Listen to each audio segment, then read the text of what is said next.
Klik tombol berikut untuk mendapatkan update ilmu yang insya Allah bermanfaat.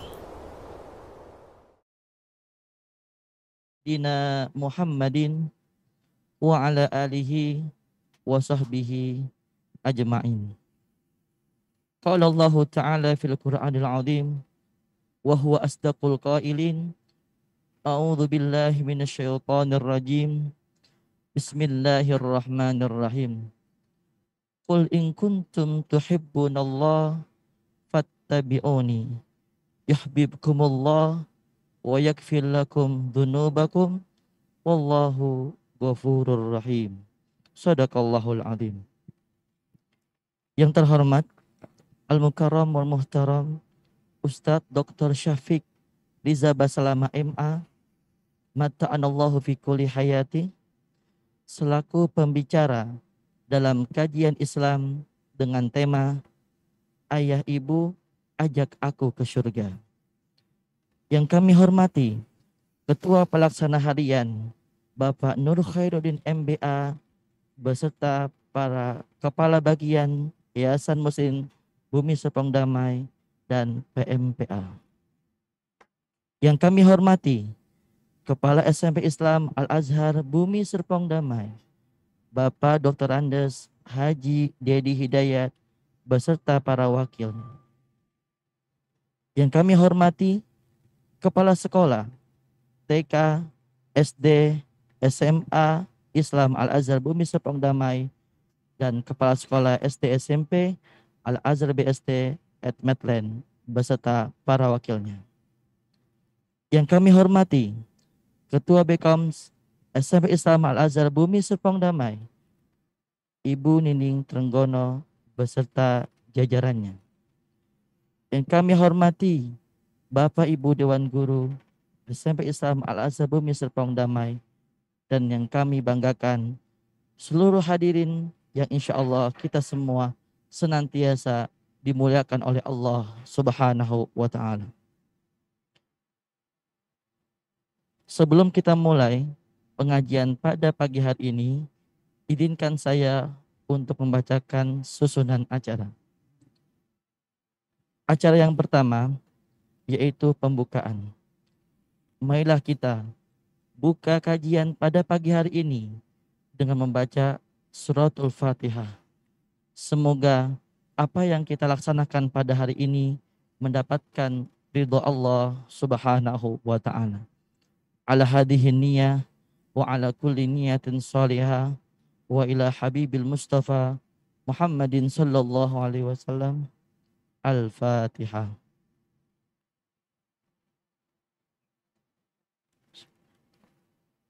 Alhamdulillah.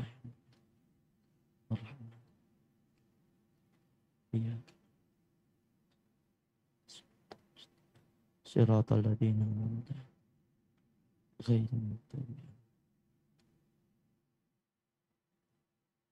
Amin. Meningkat acara selanjutnya yaitu pembacaan ayat suci Al-Quran. Baik. Kita lanjut ke acara selanjutnya yaitu sambutan-sambutan. Sambutan yang pertama akan disampaikan oleh Ibu bagian rohani yang akan disampaikan Al-Mukarramah Ibu Indah Lulu. Kepada Ibu Indah Lulu, waktu dan tempat kami persilakan.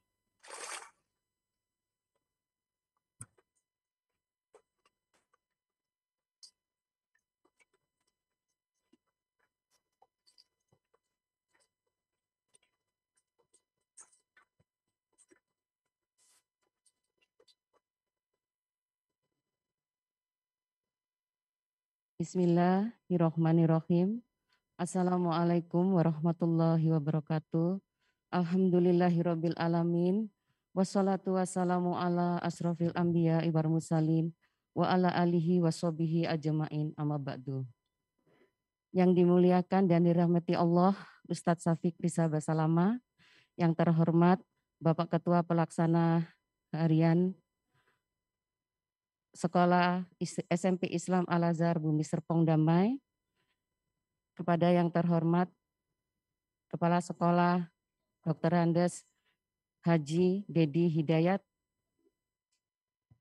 SMP Islam Al-Azhar Bumi Serpong Damai, Kepala Sekolah TK, SD, dan SMA Islam Al-Azhar, serta SD dan SMP Al-Azhar Bumi Serpong Damai Medland.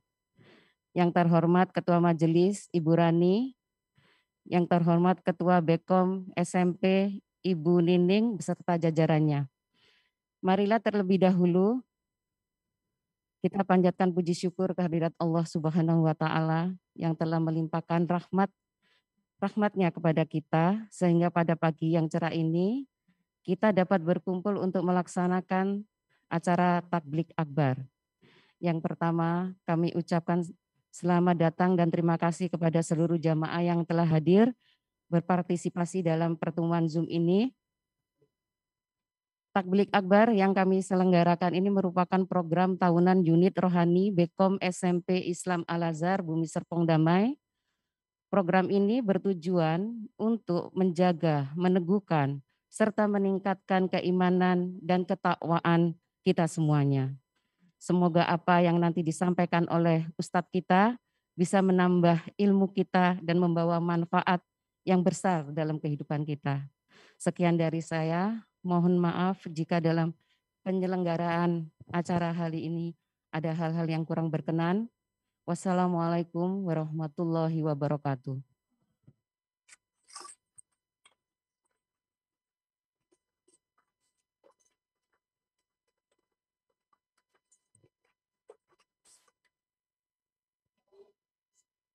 Terima kasih atas sambutannya.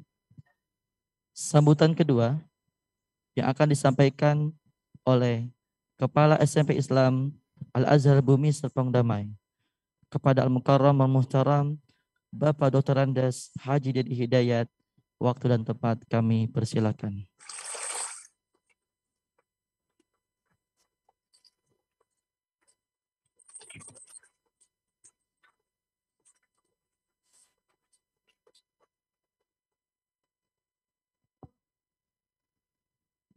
Bismillahirrahmanirrahim. Assalamualaikum warahmatullahi wabarakatuh. Alhamdulillahirrabbilalamin. Wassalatu wassalamu ala asrofil anbiya'i wal mursalin wala alihi washabihi ajmain amma ba'd. Yang terhormat dan yang kami muliakan Ustadz Dr. Safik Rija Basalamah MA. Terima kasih sudah hadir bersama kami, keluarga besar SMP Islam Al-Azhar BSD. Yang saya hormati Ketua dan Pengurus Bekom SMP Islam Al-Azhar BSD, wabil khusus si Rohani, Ibu Indah Lulu dan ibu-ibu yang lain yang sudah bisa menghadirkan Ustadz yang hari ini insya Allah akan memberikan pencerahan kepada kita semua. Para Bapak dan Ibu semua yang hadir di acara tausiah ini, inilah program yang baik, program pembiasaan di Al-Azhar Bumi Serpong Damai, kerjasama Bekoms atau kalau di luar adalah komite dengan sekolah. Saya sudah tidak sabar lagi ingin mendengarkan pencerahan dan ilmu-ilmu yang bermanfaat dari Ustadz Safik, ya. Sehingga saya menyampaikan satu pesan saja kepada Bapak Ibu semuanya. SMP Islam Al-Azhar BSD siap menerima amanah dari Bapak Ibu semuanya untuk menyekolahkan di SMP Islam Al-Azhar BSD. Bagi Bapak Ibu semuanya yang tahun ini mempunyai siswa-siswinya kelas 6, kami persilahkan untuk mendaftarkan di SMP Islam Al-Azhar BSD karena pendaftaran sudah dibuka. Insya Allah kesempatan ini hanya satu kali untuk tahun pelajaran 2022-2023.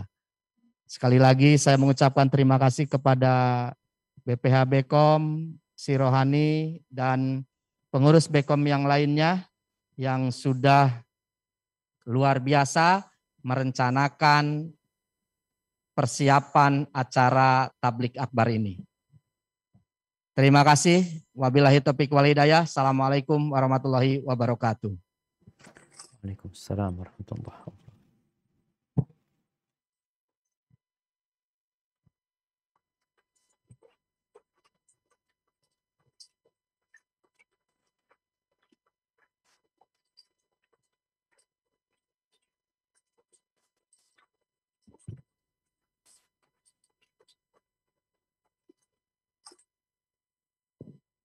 Terima kasih kami ucapkan atas sambutan dari Kepala SMP Islam Al-Azhar Bumi Serpong Damai.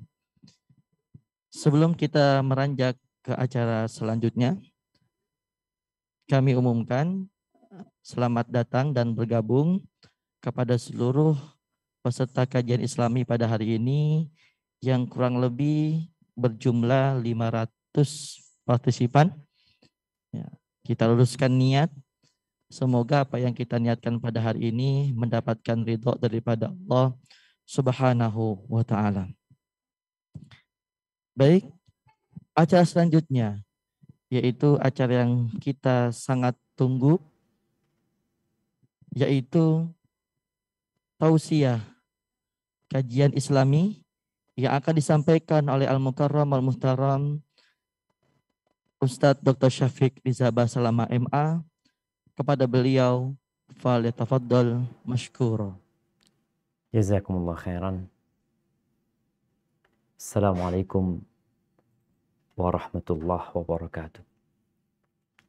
Alhamdulillah alladzi bi ni'matihi tatimmu shalihah. Segala puji bagi Allah Jalla Jalaluh yang karena nikmatnya kebaikan-kebaikan menjadi sempurna. Melandainya COVID-19 adalah nikmat yang Allah berikan kepada kita. Iya, manusia berusaha untuk mengendalikan. Berusaha untuk menahan lajunya arus COVID-19. Tapi tanpa bantuan Allah Azza wa Jalla, semuanya hanya omong kosong. Maka senantiasalah memuja dan memuji Allah Jalla Jalla. Allahumma lakal hamdu kulluhu wa lakal syukru kulluhu wa ilaika yurja'ul amru. Allahumma salli wa sallim ala sayyidina wa maulana Muhammadin wa ala alihi wa ashabihi ajma'in.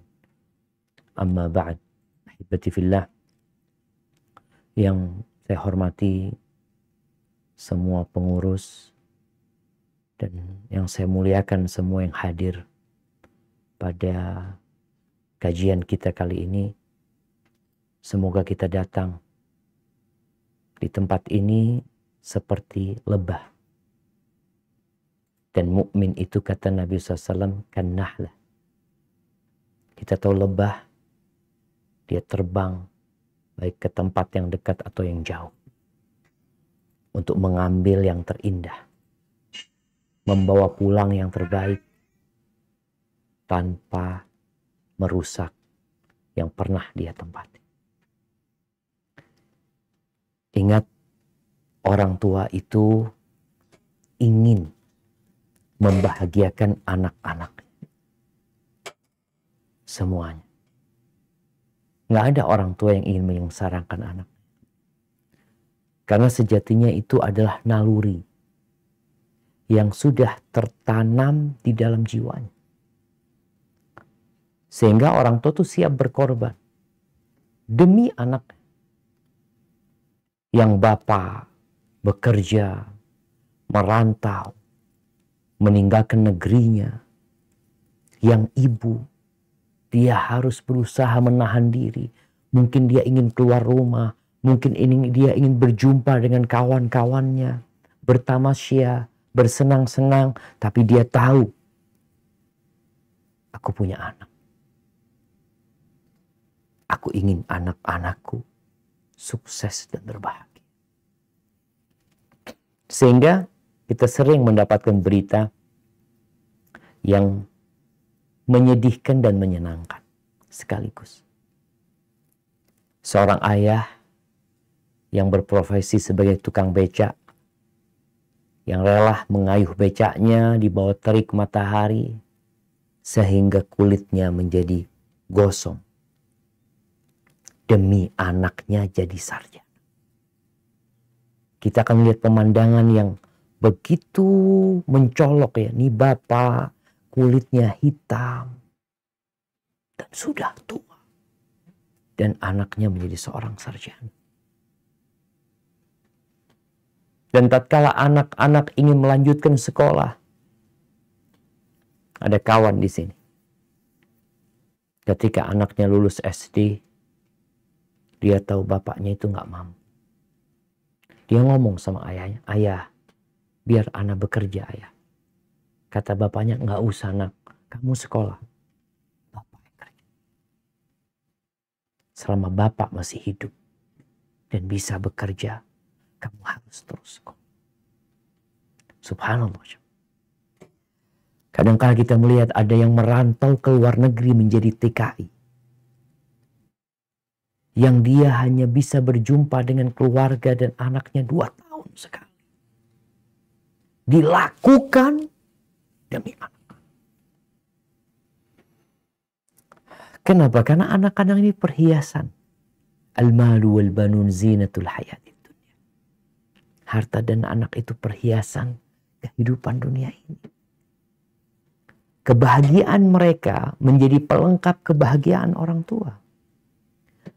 Namun tentunya kalau anak-anak itu anak-anak yang soleh dan soleha. Karena kalau tidak sedikit orang tua yang hidup menderita gara-gara anak. Dan ingat, anak-anak itu amanah. Kita tahu ada pejabat-pejabat yang korupsi. Pejabat-pejabat yang zalim. Tapi ternyata ada bapak ibu yang korupsi, yang zalim, yang tidak menjalankan amanah dengan benar. Padahal amanah itu ada di rumah. Dia hanya berpikir bagaimana anak-anak itu menjadi orang yang sukses di dunia. Itu kebanyakan yang ada di benak orang tua. Sehingga dia berpikir bagaimana mendapatkan sekolahan yang baik, yang favorit, yang kalau bisa lulus langsung bekerja. Pernahkah ada yang berpikir kalau bisa anak-anak lulus masuk surga? Bukan bekerja. Allah Azza wa Jalla berfirman di surat An-Nisa ayat 56. Apa kata Allah Azza wa Jalla? Nah, silahkan dibaca.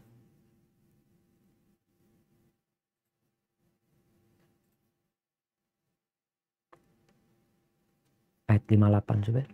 58. Ayat 58. Nah, tafadhal.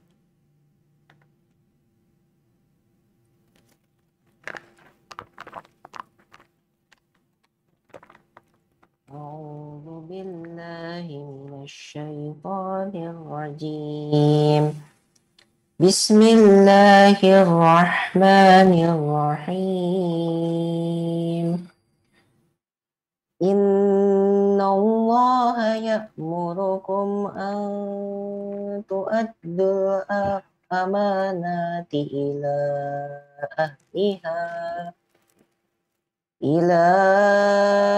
أهلها وإذا حكمتم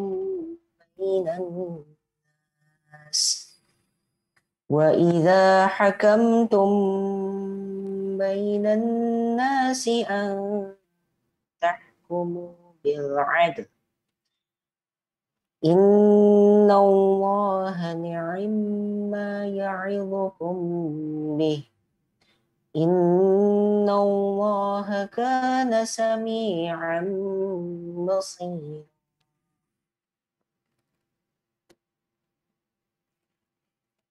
Artinya, Sungguh Allah menyuruhmu menyampaikan amanat kepada yang berhak menerimanya. Dan apabila kamu menetapkan hukum di antara manusia, hendaknya kamu menetapkannya dengan adil. Sungguh Allah sebaik-baik yang memberi pengajaran kepadamu. Sungguh Allah Maha mendengar, Maha melihat. Allahu Akbar jamaah. Allah Maha mendengar. Allah Maha melihat. Amanah ini akan dimintain pertanggungjawaban. Siapa pemilik amanah? Dalam konteks keluarga, ya anak-anak. Itu amanah dari Allah. Dan kalau kita lihat tugas terbesar orang tua, ya bagaimana amanah ini terjaga sampai ajal menyebut mereka. Suami, para suami nih. Kita semuanya dulu bujangan. Kita nggak punya istri. Yang laki-laki, yang perempuan nggak punya suami. Kemudian terjadilah pernikahan. Ada amanah nih. Makanya di situ ada yang namanya ijab qabul. Ada seorang wali yang mengatakan kepada calon suami dari anak dia atau keluarga dia, disebutkan uzawijuka ala ma amarallahu bihi min imsakin bima'ruf au tasrihim bi ihsan. Kemudian dia mengatakan zawwajtuka wa ankahtuka sampai akhir akad, lalu sang lelaki mengatakan qabiltu, aku terima. Ada peralihan amanah. Sehingga surga dan neraka itu perempuan adalah suami. Yang menjadi orang pertama yang harus dia taatin, patuhin, suami. Bukan bapaknya, bukan ibunya. Bukan. Karena ada peralihan amanah. Seakan-akan ijab qabul itu serah terima jabatan. Engkau sekarang yang jadi penanggung jawab. Baik, ketika dua insan ini dengan berjalannya waktu, menjalin cinta dan kasih, lalu Allah berikan anak-anak kepada mereka. Bertambah nih amanahnya. Sang suami, engkau sekarang bukan hanya suami, tapi engkau adalah ayah. Dan sang istri, engkau posisimu berubah. Akan ada yang memanggilmu ibunda, ibu, ummi, umma, mama. Siapa yang memanggilmu? Amanah yang Allah berikan kepada. Kalau kita lihat di surat At-Tahrim ayat 6. Apa kata Allah Azza wa Jalla tentang tugas orang tua, tugas para suami? Apa kata Allah Azza wa Jalla? Nah, silakan dibaca di At-Tahrim ayat 6. Ya ayyuhalladzina amanu qu anfusakum wa ahlikum naran waquduhan nasu wal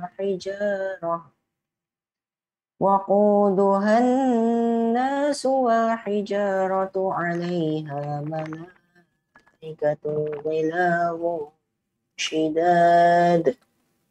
غلاظ شداد لا يعصون الله ما أمرهم ويفعلون ما يؤمرون. Artinya, wahai orang-orang yang beriman, peliharalah dirimu dan keluargamu dari api neraka yang bahan bakarnya adalah manusia dan batu. Penjaganya adalah malaikat-malaikat yang kasar dan keras, yang tidak durhaka kepada Allah terhadap apa yang Dia perintahkan kepada mereka dan selalu mengerjakan apa yang diperintahkan. Barakallahu fiik. Subhanallah. Bisa bayangin ya, kalau suami istri bersama 3 anaknya hendak melewati jembatan yang keropos. Dia tahu jembatan ini berada di atas sungai yang alirannya deras, terbuat dari kayu yang digantung, jembatan gantung. Apa yang dilakukan ayah pada waktu itu? Dia akan persiapkan anaknya. Nah, engkau lihat tuh yang akan kita lewatin. Hati-hati nak ya. Jadi nanti pegangan sama ayah. Bunda juga pegangan sama ibu. Mungkin nanti pakai tali nggak apa-apa. Kita diikat. Semua ikut arahan ayah, komando ayah. Di mana ayah melangkah, kalian melangkah di tempat itu. Karena ayah akan pastikan kayu itu keropos atau tidak.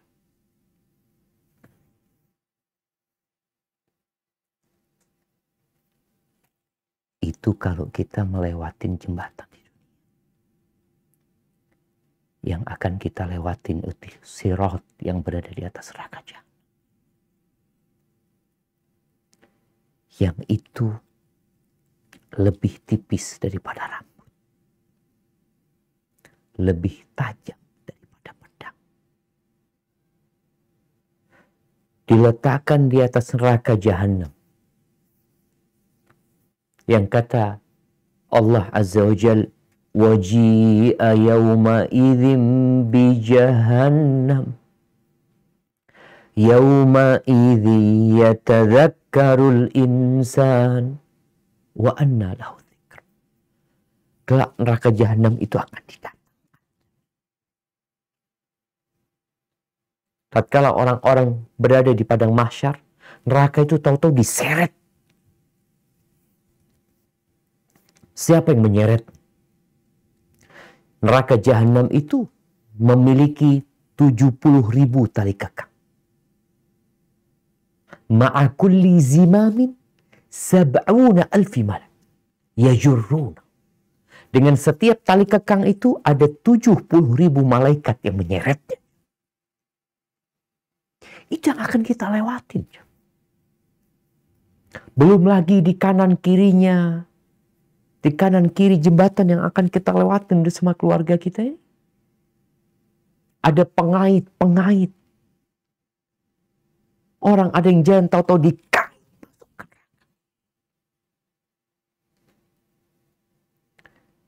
Pernahkah kita persiapkan anak kita untuk melewatin neraka jahanam? Dan untuk masuk ke surga, nggak ada yang masuk surga kecuali melewati neraka tersebut. Nggak ada. Allah sudah memastikan. Wa in minkum illa wariduha. Kana hatman ala rabbika hatman maqdi. Itu sudah keputusan Allah. Semuanya. Para nabi pun akan melewati. Dan doa para nabi tatkala itu, mereka mengatakan Allahumma salim, salim ya Allah, selamatkan, selamatkan. Maka ahibati fillah, apa yang sudah kita lakukan? Kebanyakan kita hanya memikirkan kebahagiaan anak-anaknya di dunia. Kesuksesan mereka. Apa yang mereka inginkan dikasih, diberikan kepada mereka. Orang tua ingin melihat anaknya tersenyum. Melihat anaknya gembira. Al-Imam Ibnul Qayyim rahimahullahu ta'ala dalam kitabnya Tuhfatul Maudud fi Ahkamil Maulud. Ini hadiah yang penuh dengan cinta yang berbicara tentang hukum anak-anak yang dilahirkan. Beliau menyebutkan wa kam mimman ashqa waladahu. Berapa banyak orang yang menyengsarakan anaknya. Menyengsarakan fildata kabidi, menyengsarakan buah hatinya di dunia dan di akhirat. Gara-gara apa dia? Gara-gara dia teledor. Dia mengabaikan dalam rangka mendidik anaknya. Bahkan yang ada bagaimana anak itu dapat meraih syahwatnya. Dia berpikir mungkin orang tua, anak kepingin dia gembira gitu loh. Anak ingin menerangi jalan dia, padahal dia sedang menggelapkan jalan. Dia berpikir, aku itu sayang sama dia. Enggak, engkau enggak sayang sama dia. Engkau enggak sayang sama dia. Anakmu ini akan melewatin sirat lu. Engkau udah siapkan enggak? Mana kasih sayangmu? Mana cintamu kepada anakmu? Merasa menyayangi anaknya padahal dia menzalimi anaknya. Sehingga dia nggak dapat manfaat dari anaknya. Dan dia kehilangan aset besar dia dunia akhirat. Lalu Ibnu Qayyim mengatakan, wa idza tabartal fasada fil aulad. Kalau engkau mempertimbangkan, merenungkan rusaknya anak-anak ini. Apa pemicunya? Apa penyebabnya? Ra'aita amatahu min qibil ab. Engkau akan dapatkan ternyata kebanyakan sebabnya dari orang tua. Dari orang tua.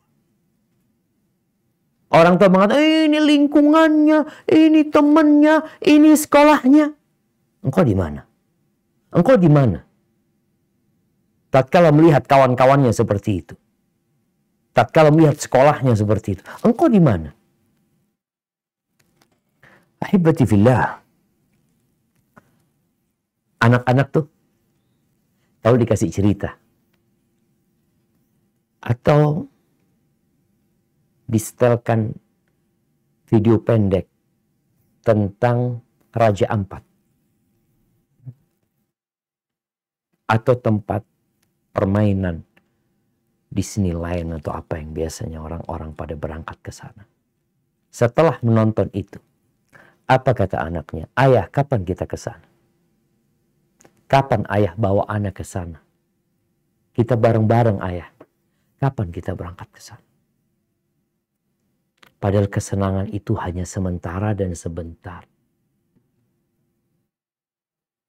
Bagaimana ketika kau menceritakan tentang surga? Tentang surga. Yang kata Allah Jalla Jalla, fiha ma tashtahihil anfus. Wa taladzul a'yun. Wa antum fiha khalidun. Kata Allah, di surga itu ada semua yang disukai oleh jiwa manusia. Semuanya, nak. Semuanya. Anak kok cerita sama anak punya anak Yusuf tentang surga. Anak-anak ini sederhana kesenangan dia. Anak-anak tuh kasih duit 2.000, bahagia banget. Dibelikan mainan mobil-mobilan, bahagia banget. Ketika kita bicara tentang surga, dia akan tanya apa? Apa di surga itu ada mobil-mobilan? Nanti Yusuf dapat mobil berapa di sana? Iya. Dan yang terpenting dari semua yang dia sukai dia dapatkan, kata Allah, wa antum fiha khalidun. Kalian kekal selama-lamanya. Ahibati fillah. Bagaimana cara kita sekarang membawa anak-anak kita ke surga, menyelamatkan mereka dari api neraka? Maka ayah bunda ini harus menyamakan visi dan misinya.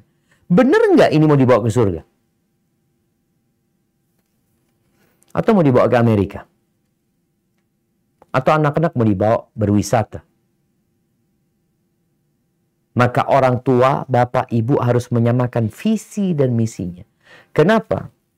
Karena nahkoda itu kalau dua, tenggelam kapal ini. Akan berantem mereka. Tatkala ada nahkoda dan ya kalau pilot ada co-pilotnya yang saling mendukung, yang saling membantu dan tujuannya sama.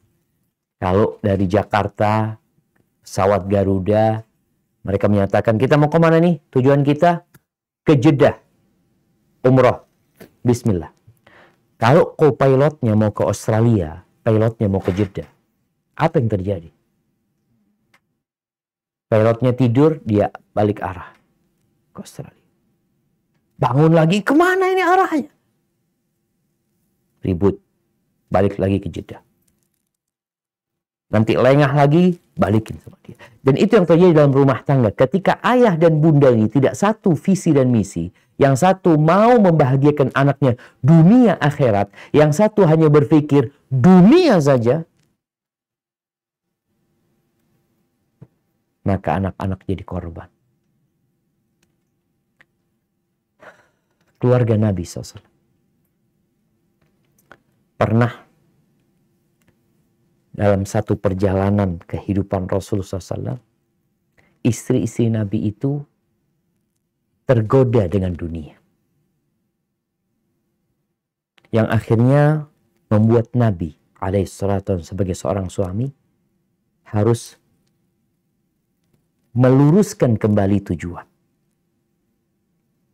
Mengarahkan kemana mereka hendak pergi. Apa yang dilakukan Rasul SAW? Beliau memboikot istri-istrinya 1 bulan. Semuanya. Beliau tidak tinggal di rumah. Beliau tinggal di sebuah kebun. Di situ ada rumah milik sahabat di sebuah kebun. Nabi tinggal di kebun itu 1 bulan.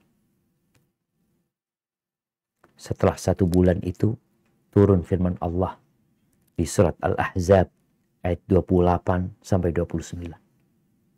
Coba kita baca ayat ini.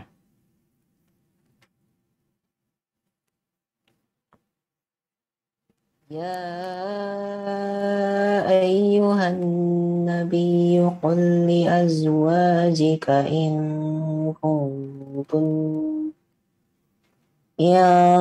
kuntunna turidna al-hayata ad-dunya wa zinataha fata'alayna umatti'kunna wa usarrihkunna sarahan jamila. Wa in kuntum turidna Allah wa rasulahu wad-daral akhirata fa inna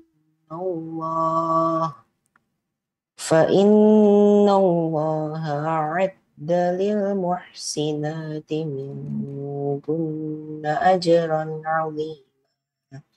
Artinya, wahai Nabi, katakanlah kepada istri-istrimu, jika kamu menginginkan kehidupan di dunia dan perhiasannya, maka kemarilah agar ku berikan kepadamu mu'tah dan aku ceraikan kamu dengan cara yang baik. Mu'tah dan aku ceraikan kepadamu dengan cara yang. Dan jika kamu menginginkan Allah dan Rasul-Nya dan negeri akhirat, maka sesungguhnya Allah menyediakan pahala yang besar bagi siapa yang berbuat baik di antaramu. Barakallahu fikum. Satu persatu istri Nabi itu beliau panggil, beliau dudukkan. Bermula dengan istri beliau yang paling beliau cintai. Yang itu menjadi rahasia umum ketika Nabi ditanya siapa yang paling beliau cintai, Aisyah. Tapi kalau ternyata jalannya beda, selamat tinggal. Maka Nabi dudukkan Aisyah. Beliau bacakan ayat ini. Kalau engkau menginginkan kehidupan dunia, perhiasan dunia, ya udah. Fata'ala. Kalian kemari. Aku akan kasih mut'ah. Aku akan kasih pesangon. Aku akan berikan harta kepada kalian. Tapi kita nggak bisa bersama lagi. Kenapa? Udah beda tujuannya. Nggak bisa. Selamat tinggal. Aku akan ceraikan kalian dengan cara yang baik. Kita berpisah baik. Namun kalau yang kalian inginkan adalah Allah, Rasul-Nya, dan kehidupan akhirat, itu yang ada di benak kalian. Ambisi kalian adalah akhirat. Visi dan misi kalian bagaimana bisa selamat dari api neraka, masuk ke surga Allah Azza wa Jalla, maka sesungguhnya Allah menyediakan untuk orang-orang yang berbuat baik di antara kalian pahala yang besar. Maka buat ayah bunda nih, dengarkan tuh anak-anaknya. Mereka ingin masuk surga. Tapi kadangkala mereka nggak pernah dikasih tahu apa itu surga. Mereka nggak pernah dikasih penjelasan bagaimana cara masuk surga. Ini tugas orang tua sekarang. Tapi bermula dari menyamakan visi dan misi terlebih dahulu. Agar perahu yang ditumpangi nggak bocor.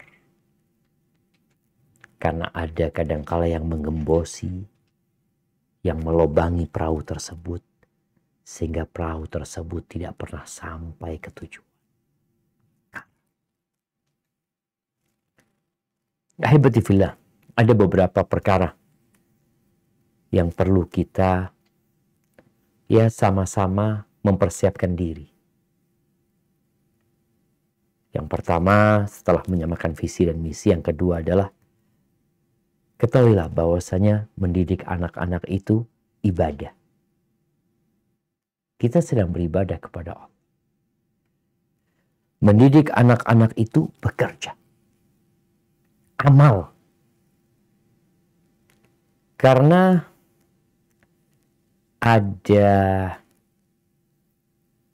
penyimpangan dalam pemikiran sebagian orang. Tatkala seorang wanita ditanya, apa pekerjaannya? Dia mengatakan, aku nggak bekerja. Aku ibu rumah tangga. Emangnya ibu rumah tangga nggak kerja? Kalau seorang wanita menjadi sales, mungkin menjadi resepsionis di hotel, cleaning service di hotel, atau menjadi yang lainnya, itu baru dikatakan bekerja. Menjadi seorang menteri, menjadi seorang bupati, itu baru bekerja. Kalau ngurusin anak-anak tuh nggak kerja. Subhanallah. Kalau mereka mau membandingkan bekerja sebagai ibu rumah tangga, ingat, bekerja sebagai ibu rumah tangga dan yang bekerja jam 8 sampai jam 4 sore, engkau akan lihat ternyata yang lebih banyak pekerjaannya ibu rumah tangga.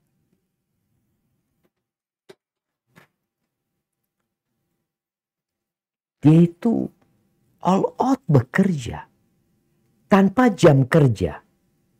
Mungkin juga tanpa gaji yang dia terima.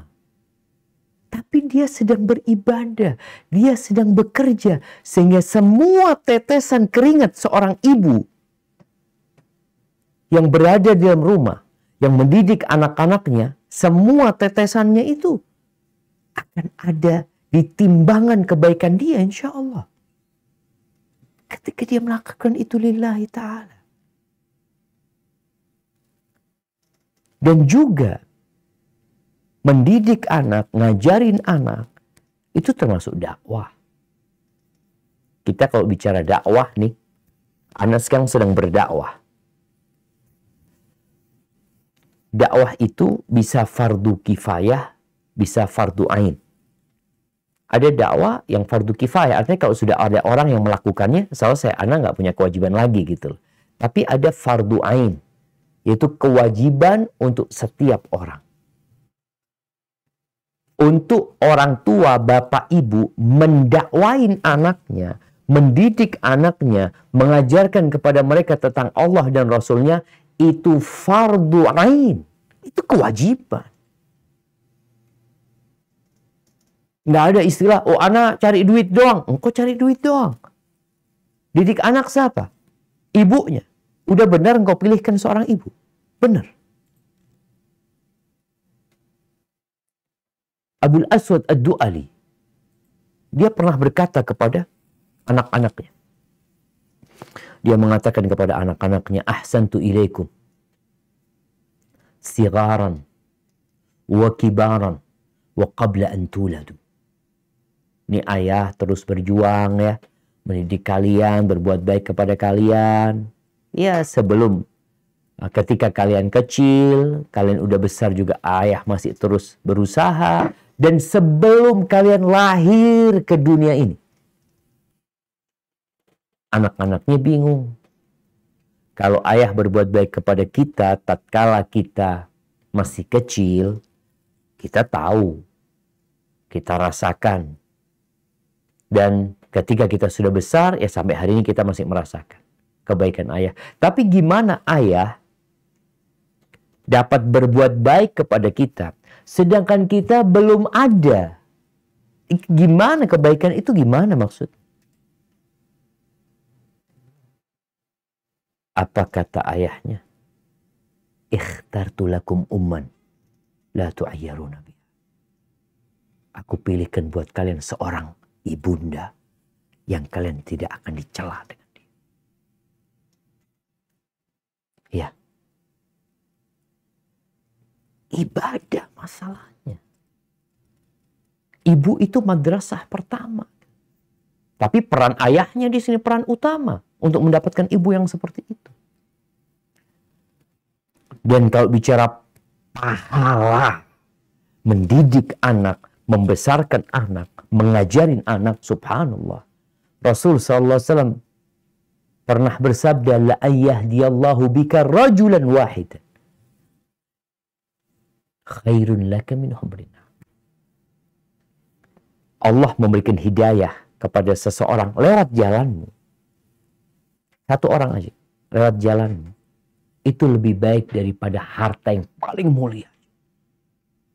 Kalau dulu tuh onta merah. Maka ini kesempatan buat orang tua. Dia harus berpikir bahwasanya mendidik anak ini ibadah dan dakwah. Sehingga dia bersungguh-sungguh dalam mendidik anak-anaknya. Sebagaimana dia bersungguh-sungguh melaksanakan sholat yang 5 waktu. Apalagi ini pahalanya nyambung. Orang tuanya ntar mati, anaknya sholat. Karena didikan orang tuanya. Terus orang tua itu dapat pahala. Kemudian ketahuilah bahwasanya mendidik anak itu dengan contoh. Bukan hanya dengan ceramah. Capek tuh anak-anak. Diceramain sama abahnya. Kasih tahu kamu harus gini, harus gini. Subhanallah. Mereka perlu contoh. Bagaimana Allah Azza wa Jalla mengatakan, ulaika alladzina hadallah fabihudahu muqtadi. Nabi aja disuruh mencontoh. Mencontoh nabi-nabi yang sebelumnya. Dan manusia secara naluri itu suka mencontoh orang yang paling sering dia lihat. Yang ada kedekatan sama dia. Maka hendaklah orang tua menjadi contoh yang baik buat anak-anak. Sholat nih. Kenapa sholat bagi laki-laki itu lebih baik di rumahnya? Kecuali sholat fardu. Kata Nabi SAW, khairu salatir rajuli fi baiti illa al-maktubah. Sebaik-baiknya sholat seorang lelaki itu di mana? Di rumahnya. Kecuali sholat wajib. Kenapa? Karena ada banyak hikmah di sana. Menerangi rumahnya, menjaga dirinya dari riya, lebih tertutup, dan untuk menjadikan baiti jannati. Anak-anak kalau ngelihat abahnya sholat, anak-anak kecil belum bisa dikasih tahu. Tahu-tahu dia berada di sebelah bapaknya, di sebelah ibunya. Dia berusaha sujud sampai terjungkal. Contoh yang dia lihat. Kata Rasul sallallahu alaihi wasallam dalam hadis yang diriwayatkan Imam Bukhari dan Muslim, "Ma min mauludin illa yuladu 'ala al-fitrah." Tidak ada anak yang dilahirkan melainkan dia dilahirkan di atas fitrah. Fitrah di atas tauhid. Mengenal Allah Azza wa Jalla. Loh, kalau kita ngelihat ada yang jadi Nasrani, jadi Yahudi, jadi Majusi, jadi Buddha, jadi ateis, macam-macam kita lihat Ustaz. Nah, fa'abawahu kata Nabi SAW. Bapak ibunya nih. Ini bapak ibunya, ini kerjaan bapak ibu. Yuhawidanihi, au yunassiranihi, au yumajjisani. Bapak ibunya itulah yang membuat anak itu jadi Yahudi, jadi Nasrani, jadi Majusi, bapak ibunya.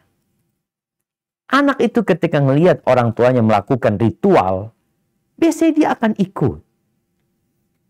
Maka tolong bapak ibu untuk menjadi contoh yang baik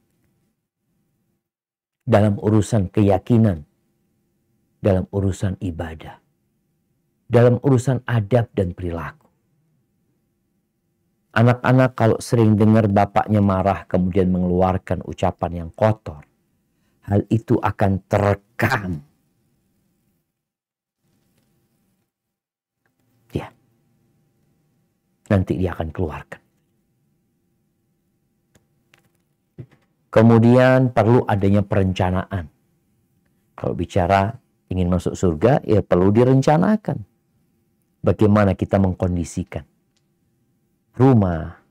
Mau beli rumah nih, beli rumah di mana? Di mana kau mau beli rumah? Ya, yang dekat masjid. Yang lingkungannya orang-orang soleh. Yang orang-orang dapat saling mengingatkan kita. Jadi perlu ada perencanaan, perlu diatur. Orang bangun rumah itu direncanakan, digambar ini dan itu. Maka orang tua perlu merencanakan hal itu. Merencanakan rumahnya, tempatnya, keluarganya.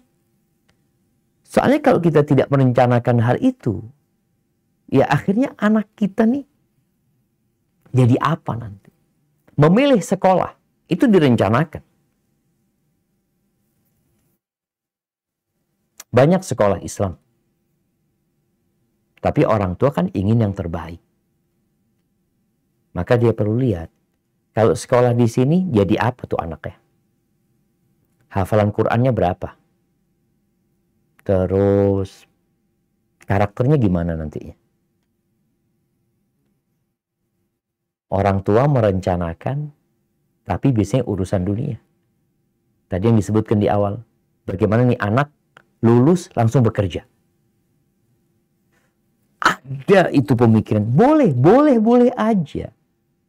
Tapi ingat, Rabbana atina fid dunya hasanah wa fil akhirati hasanah wa qina adzabannar. Bukan cuma di dunia loh. Jangan cuma itu yang jadi ambisi.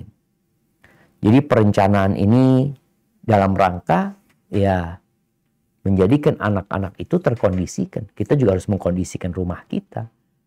Anak-anak tumbuh dengan cinta dan kasih sayang. Nah ini, selanjutnya, pendidikan anak-anak itu adalah perhatian dan kasih sayang.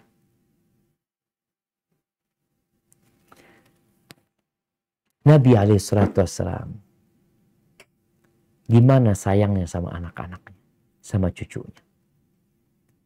Ada nih emak-emak yang gak perhatian, ternyata kuku anaknya udah panjang. Udah panjang-panjang. Sampai dapat surat dari sekolahan, maaf tolong kuku anaknya dipotong.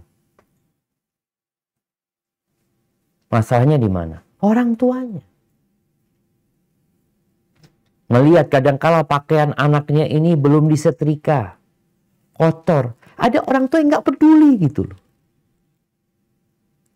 Engkau perlu peduli sama mereka. Sama kebersihan mereka, sama kesehatan mereka. Ada anak-anak yang kurus. Ini kok kurus banget.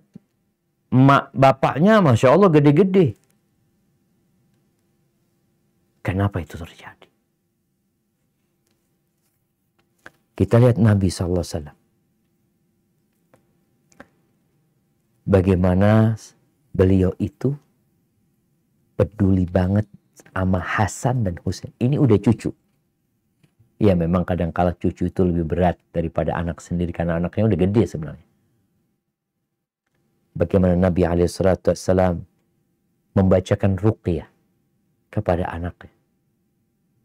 Beliau mengatakan u'idzukuma bikalimatillahi tammah min kulli syaitanin wahamah wa min kulli ainin lama. U'idzukuma.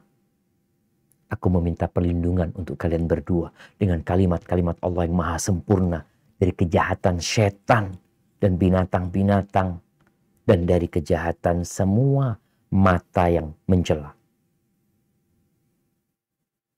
Maka engkau buktikan pedulimu.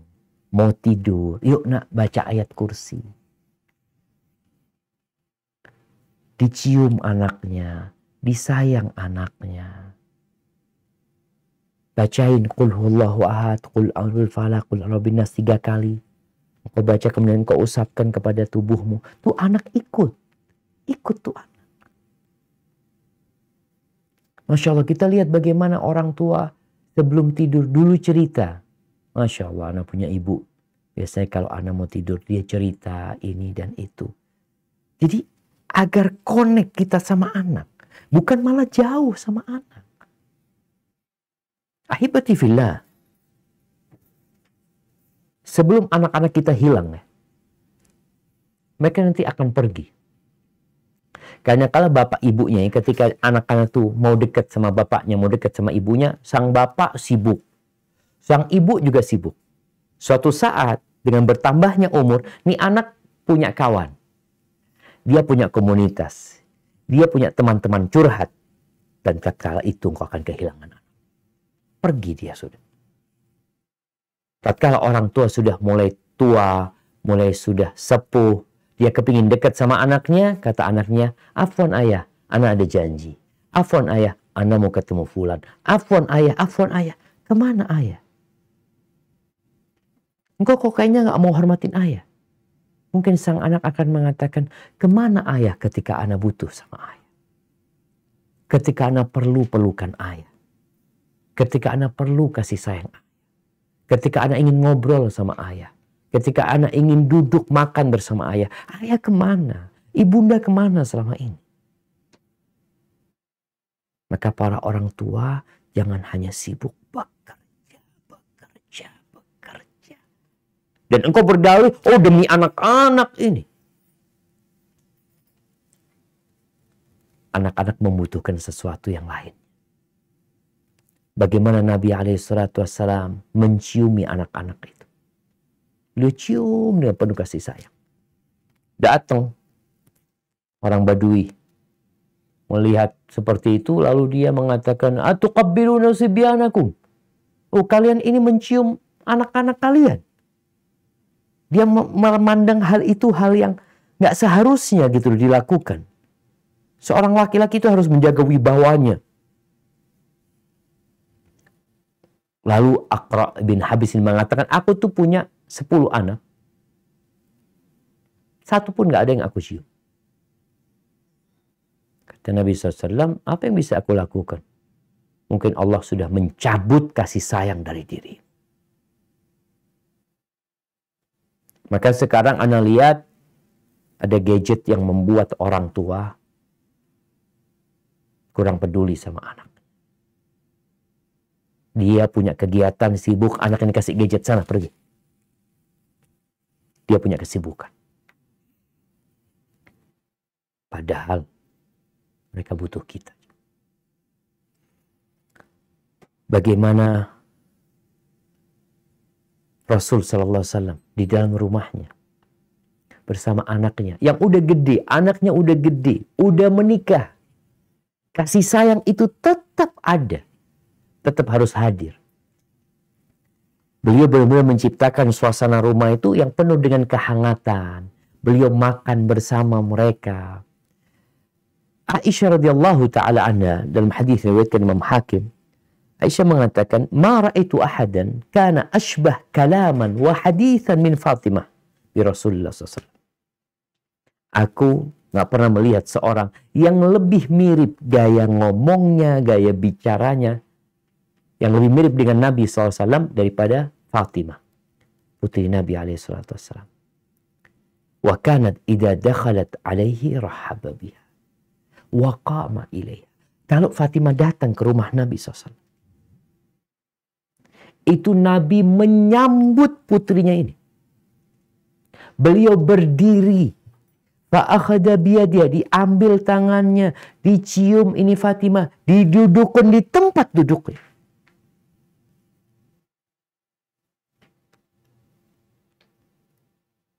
Kita perlu duduk makan bersama. Satu nampan. Kita kan sekarang kalau ngelihat orang tua tuh kalau ingin menyenangkan anaknya, yuk makan kemana? Makan ke warung, restoran ini itu macam-macam. Iya, mungkin nggak ada masalah. Tapi engkau juga perlu punya suasana. Makan di rumah satu nampan. Satu nampan. Bersama istri, anak-anak semua. Biasanya kan makan di meja makan tuh. Berjauhan. Ngambil ini, ngambil itu. Perlu makan sambil beradu kepalanya. Dan boleh jadi di situ ada makanan yang enak engkau ambil. Engkau berikan kepada anakmu yang sudah gede. Engkau berikan. Fadlna. Mungkin sang anak mengatakan, aduh aku kan udah gede. Makan. Supaya dia merasakan cinta itu. Di situ bisa menjadi majelis untuk menyelesaikan masalah. Untuk mendengarkan curhatan mereka. Jadi kita perlu mengkondisikan. Ingat, pendidikan itu pendidikan karakter. Itu juga perlu jadi perhatian orang tua, anak-anak yang diajari adab. Ya, bukan hanya dengan omongan. Kadang-kala perlu panggil orang nggak apa-apa. Dulu para khalifah itu memanggil guru khusus untuk memberikan pendidikan etika. Diajarin etika anak itu. Diajarin bagaimana memiliki akhlak yang mulia. Bagaimana mereka menjadi yang disiplin. Kemudian ahibati fillah, perlu orang tua itu berdialog sama anak-anak. Kadang kalau anak-anak sudah mulai gede ya, yang jangan perintah terus. Anak-anak punya keinginan kadang-kala. Perlu ada dialog sama mereka, dengarkan isi hati mereka. Kalau memang bagus, katakan bagus. Tapi kalau memang bagus tapi bermasalah yang ada di pemikiran dia, engkau katakan ini bagus, cuma masalahnya kayak gini, kayak gitu. Sebutkan sisi positif, negatifnya. Rasul SAW itu bermusyawarah dengan sahabatnya. Bermusyawarah sama istrinya. Karena pada hakikatnya kita ingin anak-anak kita bersama kita masuk surga Allah Azza wa Jal. Kemudian ahibati fillah, masih banyak yang lainnya. Tapi anak ingin mengingatkan doa. Berdoa engkau. Anak-anak kepingin masuk surga. Coba dicek, dikumpulin. Doa anak isinya apa sih? Buat anak-anak itu. Apakah Anda berdoa dengan penuh keikhlasan? Apakah Anda berdoa memohon kepada Allah surga seperti Anda memohon kepada Allah anak itu lulus tes untuk masuk kuliah? Bagaimana orang tua ketika anaknya mau kuliah ya, mau masuk ke perguruan tinggi yang mungkin saingannya berat sekali. Nih orang tua berusaha melobi sana, melobi sini. Bahkan kadangkala dia kalau harus bayar, dia bayar. Tatkala dia berdoa, kadangkala ditambahin puasa sunnah, ditambahin sodako, dia mohon sama Allah. Ketika minta surga buat anak-anak, kita lakukan itu? Atau kita santai? Padahal surga Allah itu mahal. Mahal sekali. Maka berdoalah untuk anak-anakmu dengan hati yang tulus.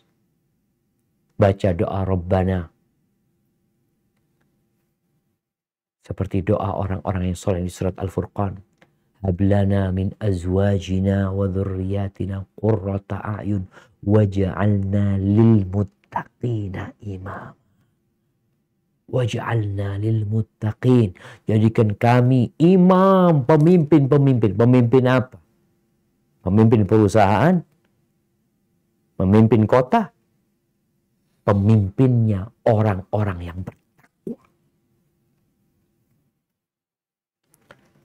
Minta. Pernah ada kejadian Fudail bin Iyad punya anak namanya Ali. Dia sudah capek ya, anaknya dididik udah berat ya. Udah berat. Akhirnya dia berdoa minta saya, ya Allah, aku sudah usaha ya Allah untuk mendidik dia, untuk ngajarin dia ya Allah. Kayaknya ini yang maksimal yang bisa aku lakukan. Aku serahkan dia sama Engkau ya Allah. Engkau mohon dia dididik dan diajari. Subhanallah. Jadi anak benar dia akhirnya. Dan orang tua juga perbaiki dirinya, perbaiki hubungan dia sama Allah Azza wa Jal. Perbanyak istighfar. Sehingga Allah akan memperbaiki hubungan dia sama anak-anaknya. Bagaimana Sa'id bin Musayyib dia mengatakan kepada anaknya, la azidanna fi salati. Aku benar-benar akan menambah solatku, ibadahku aku akan tambah agar Allah menjagamu. Jadi kita perlu minta sama Allah Azza wa Jalla. Mungkin itu yang dapat Ana sampaikan pada kesempatan kali ini. Kurang lebihnya mohon maaf. Ana kembalikan ke MC. Jazakumullah.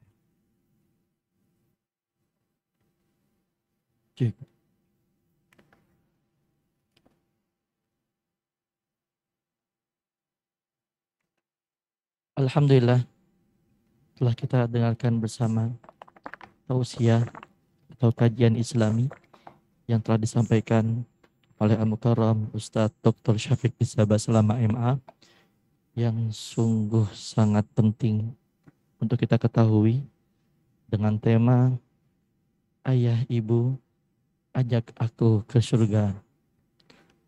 Baik, perlu kita ketahui saat ini alhamdulillah yang mengikuti kajian Al-Mukarram Dr. Syafiq Rizabah Salama di Zoom ini berjumlah 600 lebih dan di YouTube sudah mencapai 1.600. Tidak ada masalah. Masya Allah. Bukain. Al-Mukarram Ustadz Syafiq, di sini kami sudah mencatat ada beberapa pertanyaan dari jamaah. Dimohon untuk dijawab Ustadz. Pertanyaan yang pertama, apa hukumnya jika seorang anak menitipkan orang tuanya ke panti jompo dengan alasan kesibukan dan yang lainnya? Masya Allah. Barakallahu fiik. Iya, ahibati fillah.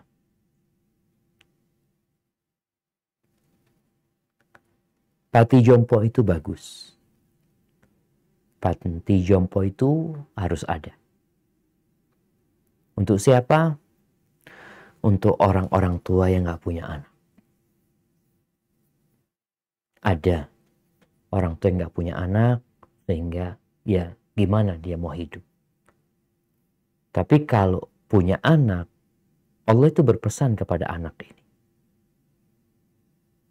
Banyak pesan Allah dalam Al-Quranul Karim. Wasainal insana biwalidayhi ihsana. Kata Allah, kami wasiatkan kepada manusia agar berbuat baik kepada orang tua. Wa qadha rabbuka alla ta'budu illa iyyah. Dan Allah telah membuat ketetapan engkau enggak boleh beribadah hanya kecuali kepada Allah saja. Wa bil walidaini ihsana. Dan berbuat baik kepada kedua orang tua. Lalu apa kata Allah? Imma yablughanna indakal kibar. Ahaduhuma au kilahum. Apabila salah satu ada atau kedua-duanya dari orang tuamu itu sudah sepuh dan berada di sisimu, indak, bukan inda panti jompo, bukan diletakkan di tempat lain, indak, di sisimu, nak. Iya.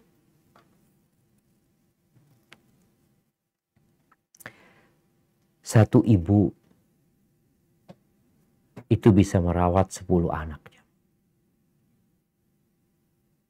Tapi terkadang 10 anak itu belum tentu bisa merawat satu ibu. Semua punya kesibukan. Semua punya pekerjaan. Iya. Karena biasanya orang tua sudah sepuh dan anaknya sudah pada menikah semua. Sehingga dia berpikir, ya gimana ana bisa menikmatin hidup ini? Maka meletakkan orang tua di panti jompo. Engkau tanya sama ibu, bagaimana penderitaan dia di sana? Apa yang dia rasakan? Tatkala anaknya menghilang, tatkala anaknya sibuk mencari dunia. Kalau memang anaknya sibuk bekerja, maka engkau perlu ada orang yang menungguin ibu. Bukan di panti jompo, tapi di rumahmu. Ada perawat yang merawatnya bersamamu ketika engkau mampu untuk melakukan hal itu. Jadi kalau bicara dititipkan di sana orang tua, maka ini salah satu bentuk tidak menghormati dan menghargai orang tua. Sampai ada orang tua, ya Allah jemaah, ana lihat orang tua ana dua-duanya udah sepuh, udah sakit-sakitan. Ibu ana stroke ya, abah ana ya punya masalah di lututnya. Itu kalau ana sakit nggak bisa jumpain mereka, mereka tuh datang. Cuma ingin melihat anak gimana. Dan kalau bicara dunia, engkau mungkin punya kesibukan mengumpulkan harta. Ya. Mau dibawa kemana tuh harta? Sebagian manusia sampai titik duitnya nggak tahu mau dikemanakan. Ada manusia yang sudah banyak hartanya tapi nggak berhenti mencari seperti minum air laut. Sedangkan orang tuanya ini pintu surga yang terindah buat dia. Pintu yang terindah tuh orang tuanya. Maka Nabi SAW mengatakan syaqiyun abdun. Sengsara seorang hamba. Masuk neraka nih orang. Adraka walidayh. Ahadawma au kilayhima fil kibar. Falam yudkhilahu jannah. Ini anak yang dapat orang tuanya masih hidup, udah tua, satu atau dua-duanya, tapi nggak bisa masuk surga dia.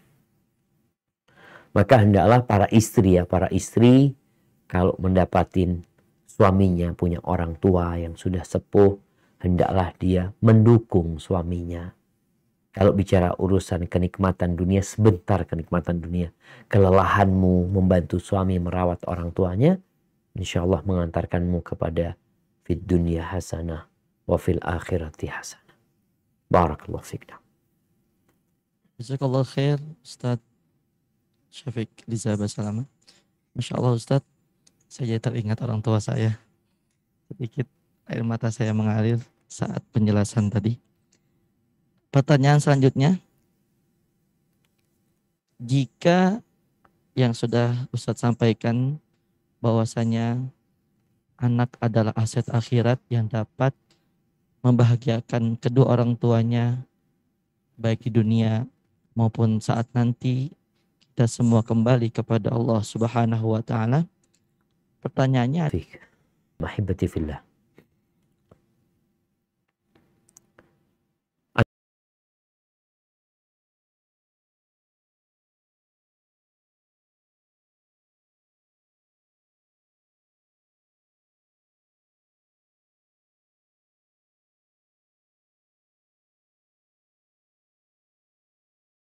Anak yang durhaka kepada orang tuanya,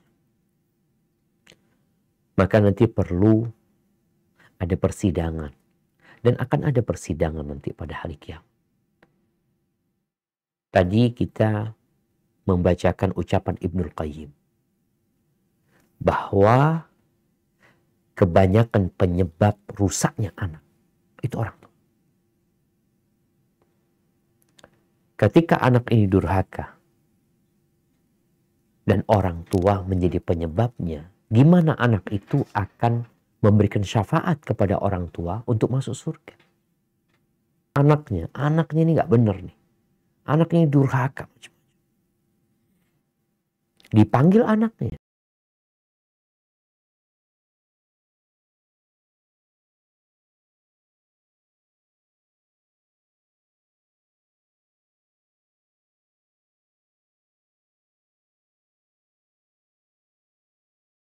Engkau gimana? Allah memerintahkan kepadamu untuk berbakti kepada orang tua. Engkau melakukan itu kepada ayahmu. Umar, lalu orang ini mengatakan, ya Amirul Mukminin, abahku ini nggak benar sama aku. Dia tidak memiliki ibu yang benar buat aku. Kemudian dia tidak mengajarkan kepada aku Quran. Wala apa tentang ilmu agama. Dia juga memberikan. Maka Umar kemudian mengatakan kepada para sahabat,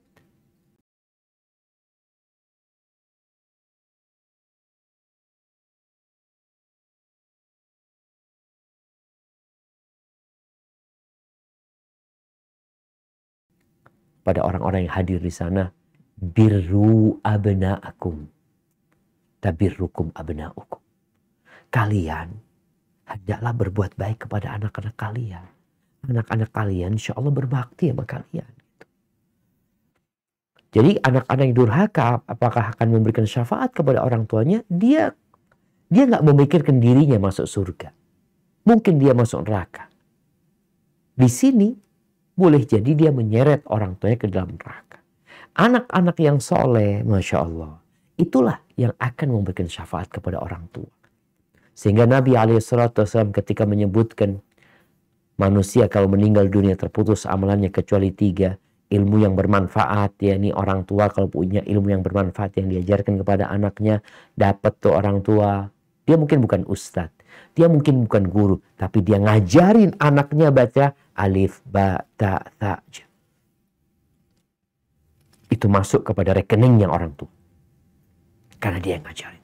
Terus ketika anak itu baca Quran, orang tua dapat tuh kiriman terus. Kemudian sedekah jariyah. Kemudian yang ketiga, walad saleh, anak soleh yang mendoakan orang tuanya. Kalau anak itu durhaka, gimana dia akan mendoakan orang tuanya? Sedangkan dia memikirkan dirinya juga enggak. Sholat kadang-kala juga bolong-bolong. Dan di antara syafaat anak itu, kalau anak itu meninggal dunia sebelum baligh, di mana Nabi SAW menjelaskan nanti akan ada anak-anak di pintu surga yang tertahan. Disuruh orang itu pada rebutan ya, berdesak-desakan masuk surga. Ada anak-anak itu yang malah tidak ikut berdesak-desakan. Lalu dikatakan kepada mereka, Allah malahum munhabitun. Kenapa mereka kok tertahan di sini? Kenapa? Anak-anak itu mengatakan, hatta ya'tiya abauna.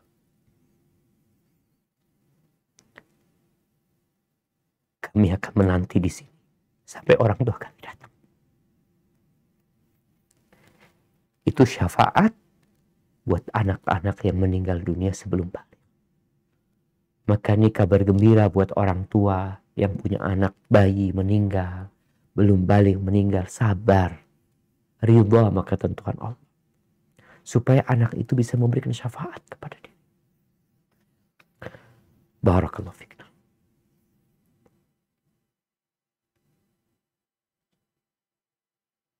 Masya Allah. Sungguh beruntung orang tua yang memiliki anak yang soleh dan soleha, yang dapat membahagiakan orang tuanya di dunia maupun saat nanti di alam akhirat. Pertanyaan selanjutnya masih berkaitan dengan anak. Jika anak yang kita didik dengan ilmu-ilmu agama, dengan sopan santun yang dicontohi oleh baginda besar Nabi Muhammad SAW, namun tetap tidak sampai hidayah Allah kepada anak kita, apakah boleh kita bertindak tegas bahkan kasar terhadap anak kita? Jazakallah khair. Masya Allah. Barakallahu fiik. Ya, ahibati fillah. Pemilik hidayah itu Allah Azza wa Jalla. Kita membaca kisah Nabi Nuh alaihissalam. Bagaimana istrinya, bagaimana anaknya tidak mau beriman. Salah satu anaknya. Sampai ketika Nabi Nuh naik perahu, hujan dengan deras turun dari langit. bumi pun menyumberkan air. Sampai tungku-tungku api itu penuh dengan air. Sumber air. Nabi Nuh melihat anaknya. Nabi Nuh mengatakan kepada anaknya, "Ya bunayyarkam ma'ana,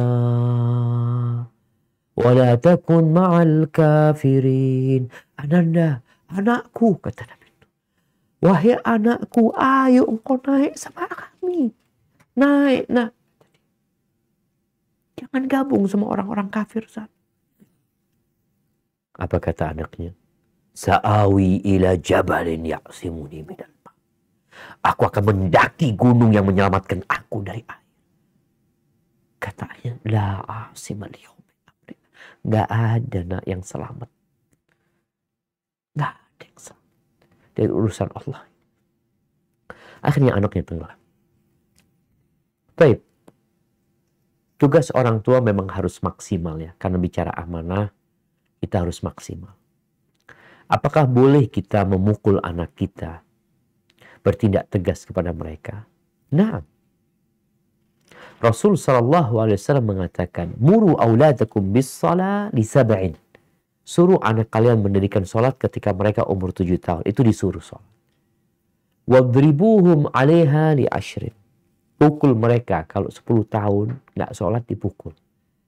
Namun ada proses pendidikan tanpa memukul yang cukup panjang. 3 tahun bayangin. Umur 8 tahun, 9, 10 tahun. Baru ketika 10 tahun dia itu nggak sholat, bukan cuma disuruh, dihukum. Namun hukuman itu tidak boleh mencederai. Tidak boleh mematahkan tulang. Orang tua ketika memukul anaknya itu memukul dengan cinta dan kasih sayang. Bukan dengan emosi. Ada cinta dia. Dia kepingin anaknya benar. Kemudian bicara memukul ini juga orang tua harus lihat. Lihat apa? Dia melihat karakter anaknya. Ada anak-anak itu yang sebenarnya nggak perlu dipukul gitu, tapi perlu diiming-imingin, dikasih reward. Kadang-kala orang tua enggak, ketika anaknya benar kasih hadiah tuh anak, berikan kepadanya penghargaan. Ketika dia menyelisihin, ini baru ada hukuman buat dia, sehingga anak itu tahu, oh kalau aku nggak benar aku dihukum gitu loh, kalau aku benar aku dihargain. Ketika ini terpatri dalam pemikiran dia, insya Allah dia akan jadi orang baik. Harapannya seperti itu. Kemudian orang tua, kalau anaknya nggak benar, jangan langsung marah sama anaknya. Apa yang dilakukan? Benerin hubunganmu sama Allah. Benerin. Karena boleh jadi anak itu jadi nggak benar karena hukuman dari Allah buat kita yang nggak benar. Maka engkau perbanyak istighfar. Sekali lagi kalau bicara marah sama anak, menghukum anak dengan hukuman yang mungkin keras, kalau memang itu berguna silahkan. Tapi kalau dikatakan kayaknya anak ini nggak bisa dikerasin. Disinilah orang tua harus pintar-pintar. Anak punya anak 6. 6 ini karakternya beda semua. Ada yang 1, dipukul, nggak nangis dia. Dia tahu dia salah. Ada 1 yang diteriakin, air matanya langsung rontok. Jadi nggak perlu dipukul gitu. Jadi kondisi itu yang harus kita pelajarin sehingga orang tua nggak salah gitu loh. Ada yang dipukul tambah jadi anaknya tambah nggak benar. Apa manfaatnya kita memukul dia? Kalau ternyata membuat dia tambah nggak benar. Jadi orang tua hendaklah pandai-pandai melihat hal itu dan semaksimal mungkin dia mendidik anaknya, sisanya serahkan sama Allah. Cerita yang tadi Fudail bin Iyad yang mengatakan, ya Allah aku udah maksimal, ya Allah aku serahkan kepada engkau, aku minta engkau yang mendidik dia ya Allah. Jadi benar-benar mentauhidkan Allah, bergantung dengan pencipta. Tidak bergantung dengan pemikirannya, dengan emosinya, dengan gayanya, dengan caranya, tapi bergantung sama Allah, yang lain ini cuma sebab. Barakallahu fiik. Jazakallah. Mungkin ini pertanyaan terakhir, Ustaz. apakah benar kekhawatiran orang tua di zaman sekarang, anak itu bergaul sudah bebas, baik muslim maupun non-muslim, bahkan muslim yang masih melakukan larangan Allah seperti minuman keras dan lain sebagainya. Alasan anak itu yang terpenting saya tidak melakukan apa yang Allah larang. Dan yang terpenting orang itu baik kepada saya. Padahal ada hadis Nabi Muhammad SAW yang maknanya adalah teman itu dapat mempengaruhi kita. Orang yang memakai minyak wangi, kita sebagai temannya pasti ikut wangi di sekitarnya. Kalau kita punya teman yang pekerjaannya pandai besi, pasti kita akan mengenai percikan apinya. Dari hadis tersebut, bagaimana sikap kita sebagai orang tua dengan alasan anak itu bahwa ia tidak melakukan hal yang Allah larang. Jazakallah. Masya Allah, barakallahu fiik. Iya, ahibati fillah. Manusia itu makhluk sosial. Manusia itu perlu kawan. Dia nggak mungkin sendirian. Orang tua harus punya peran dalam memilih teman buat anak-anaknya. Baik itu dengan arahan atau mencarikan kawan. Anak-anak yang kuliah. Anak-anak yang kuliah, kemudian dia hidup di kos-kosan. Nasihat anak buat para orang tua, sekali-kali engkau datang ke kos-kosan. Engkau datang. Kau katakan kepada anakmu, nak, abah kepingin ngundang makan semua sohib-sohib. Disitulah engkau akan lihat bersama siapa anak kita berkawan. Karena ada orang tua yang hanya fokus, anaknya telepon, kirim duit ayah, kirim. Kirim duit, kirim. Maka tolong diperhatikan masalah kawan. Tadi udah disebutkan hadisnya. Bahwasanya kawan ini sangat berpengaruh sekali. Jadi bukan sekedar teman main, tapi boleh jadi dia menarik dia ke neraka atau menarik ke surga Allah. Di dalam dunia pertanian, sampaikan kepada anak kita. Nah, abah mau tanya nih, nak. Kalau ada segerombol buah mangga, ada satu yang busuk, nak. Kira-kira bagaimana dengan buah-buah yang ada di sekitar? Jadi busuk nggak? Tanyakan kepada dia. Supaya dia berpikir tadi. Karena dia mengatakan kan, aku kan nggak ikut minum. Aku nggak meninggalkan sholat. Tapi aku berkawan sama mereka gitu. Maka tadi disampaikan. Buah anggur yang busuk itu, kalau nggak dipetik, maka yang di sekitarnya akan busuk. Maka disinilah kita lihat kenapa pemerintah kita itu membuat yang namanya LP, Lembaga Pemasyarakatan. Kenapa? Orang ini harus dipisahkan dari masyarakat. Kalau dia tetap di masyarakat, dia akan membuat masyarakat jadi buruk. Petani, namanya petani. Itu kalau mereka nanam padi, awal nanam padi, tahu-tahu ada sekelompok padi yang menguning. Biasanya mereka akan langsung cabut. Ternyata dapat berpengaruh kepada padi yang di sekitar. Dan COVID-19. Karena kalau mereka kan perlu diajak berpikir secara logika. COVID-19 ini. Kenapa sih kita suruh jaga jarak? Kenapa kita suruh pakai masker? Karena ada sesuatu yang mengkhawatirkan. Walaupun enggak, anak-anak enggak kena COVID katanya. Dia juga enggak kena COVID. Wallahu a'lam. Nggak tahu gitu. Maka orang tua menghadapi anak yang seperti ini, ya perlu sabar menghadapi dia. Berikan contoh-contoh kepada dia. Bagaimana orang yang gara-gara kawannya, kemudian dia minum. Dulu anak punya kawan ya, di pesantren. Kemudian dia keluar, dia cerita. Anak punya kawan-kawan di tempat anak, mereka minum, mereka ini, anak enggak. Anak cuma, ya bersama mereka lah karena mereka kawan di kampung. Dapat berapa bulan, ana dapat kabar fulan sudah jadi seperti mereka. Na'udzubillah min dzalik. Maka orang tua harus berusaha untuk memberikan pemahaman, tapi itulah jemaah. Kita perlu punya waktu sama anak-anak kita. Anak-anak kita sukanya apa sih? Supaya dia ada teman curhat, ada teman bermain. Kadang-kadang dia ngomong, anak nggak punya kawan gitu loh. Ya carikan kawan. Dan kasih dia doa juga. Agar dia berdoa memohon kepada Allah, mendapatkan kawan-kawan yang baik. Allah Azza wa Jalla mengatakan, ya ayyuhalladzina amanu taqullah wa kunu ma'as sadiqin. Wahai orang-orang beriman, bertakwalah kepada Allah dan bergabunglah kalian dengan orang-orang yang jujur.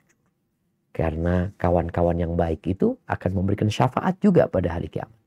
Barakallahu fiik, itu yang dapat Ana sampaikan. Kurang lebihnya mohon maaf, yang benar dari Allah, yang salah dari diri Ana pribadi. Ana ucapkan sekali lagi terima kasih kepada pihak sekolahan yang telah mengundang Ana. Ini sebuah kehormatan. Semoga apa yang disampaikan bisa bermanfaat buat kita semua. Jazakumullah khair. Ana kembalikan ke moderator dan sepertinya Ana mohon undur diri ya karena ada kesibukan lainnya. Jazakallah khair. Jazakallah. Alhamdulillah telah selesai kajian Islam kita pada pagi hari ini. Sebelum kami tutup, kami sedikit menyimpulkan ada beberapa kesimpulan. Yang pertama adalah ayat Al-Quran yang Allah sampaikan, ku anfusakum wa ahlikum naro, bahwasanya kalau kita ingin ke surga Allah, semua kita ingin ke surga Allah, marilah kita ajak anak, istri kita untuk masuk ke dalam surganya Allah Subhanahu wa Ta'ala. Yang kedua adalah marilah kita dapatkan nikmat yang terbesar, yaitu memiliki anak yang soleh dan soleha. Marilah kenalkan mereka kepada Allah Subhanahu wa Ta'ala. Marilah kita kenalkan mereka kepada sifat-sifat terpujinya Rasulullah Shallallahu Alaihi Wasallam. Yang terakhir, kesimpulan yang dapat saya sampaikan bahwasanya ibu adalah sekolah pertama bagi anak-anak kita, dan satu yang mungkin sering dilupakan oleh orang-orang, ayah adalah kepala sekolahnya. Tidak mungkin seorang ayah, seorang kepala sekolah tidak mengetahui bagaimana pendidikan anaknya. Hanya itu yang dapat saya sampaikan. Kurang dan lebihnya kami mohon maaf. Semoga apa yang disampaikan oleh Al-Mukarram, Al-Muhtaram, Dr. Syafiq Riza Basalama MA dapat bermanfaat dan dapat kita amalkan dalam kehidupan sehari-hari. Billahi taufiq wal hidayah wa ridha wal inayah. Assalamualaikum warahmatullahi wabarakatuh. Marilah kita tutup dengan klik tombol berikut untuk mendapatkan update ilmu yang insya Allah bermanfaat.